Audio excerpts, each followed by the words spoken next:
বলেছে এক ব্যক্তির স্রোতের অনুকূলে 20 কিমি ও প্রতিকূলে 18 কিমি যেতে মোট 5 ঘন্টা সময় লাগে।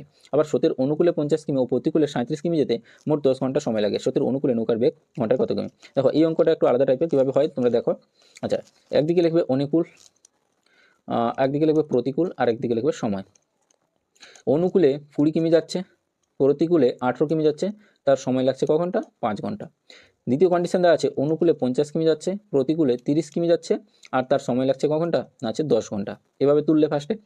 এবার বলছে অনুকূলে নৌকার বেগ ঘন্টায় কত কিমি। দেখো অনুকূল চেয়েছে মানে প্রতিকূলটাকে আমাকে কেটে অপনয়ন করে বাদ দিতে হবে।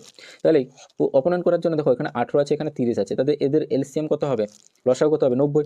তাহলে 18-এর সাথে 5 গুণ করতে হবে, 30-এর সাথে 3 গুণ। তাহলে এখানে 5 মানে এখানে 5, এখানে 3 মানে এখানে 3, 5 মানে এখানে 5, এখানে 3 মানে এখানে 3। তাহলে এটা মাইনাস করলে দিলে প্রতিকূলটা কী হবে? কেটে যাবে, কারণ 18 90, 30 90, 90 কেটে যাবে। এখানে কত হচ্ছে? 20 5 100 আর 150। এখানে হচ্ছে 100 আর এটা হচ্ছে 150। গ্যাপ কত আছে? না আছে 50। আর সময় কত লাগছে? এখানটা 5 5 25 আর এখানে 10 3 30। তাহলে সময় লাগছে কত? 25 থেকে 30-এর গ্যাপ কত?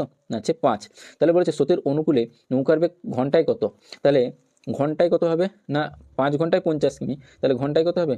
না অনুকূলে হবে 50/5, তাহলে হচ্ছে 10 কিমি পার আওয়ার। তাহলে বলেছে স্রোতের অনুকূলে নৌকার বেগ ঘন্টায় কত? না অপশন ডিতে দেখো 10 কিমি পার আওয়ার ছিল, তাহলে অপশন ডি হবে রাইট অ্যান্সার। ওকে, তাহলে অনুকূলে বেগটা আমরা কীভাবে বার করলাম?